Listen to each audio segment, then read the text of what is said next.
করছেন? ধানের শীষ পাড়িয়া থেকে ভাদুরিয়া চলছে প্রচার এবং প্রসার। সাধারণ জনগণের সাথে কথোপকথন তিনি হাত মিলাচ্ছেন এবং সবার সাথে কথোপকথন কেমন আছেন এবং বিনিময় মুসাফা করছেন এবং কাঁঠালডাঙ্গি মানুষের খোঁজ খবর নিচ্ছেন।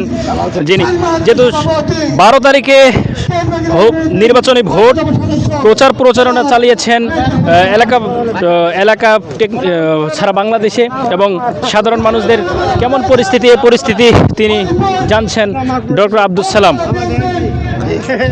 সব মিলিয়ে আলহামদুলিল্লাহ কলাকলি থেকে শুরু করে সব কিছু মিলিয়ে এতদিনের যে প্রায় 17টি বছর পর যে ধানের শীষের একটা গণজোয়ার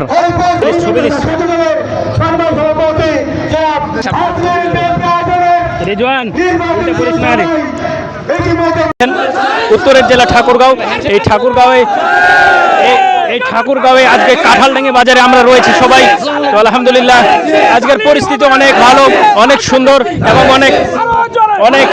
অনেক রেজওয়ানের সাথে হ্যান্ডশেক করেছেন, মাথায় হাত বলিয়েছেন এবং সব মিলিয়ে আলহামদুলিল্লাহ কাঁঠালডাঙ্গি বাজারের যে পরিস্থিতি সেটা কিন্তু এবং অনেক ভালো সে পরিস্থিতি নিয়ে আমরা এবং মনোর ভাই রয়েছেন, একসাথে রয়েছেন, আরও রয়েছেন অনেকে।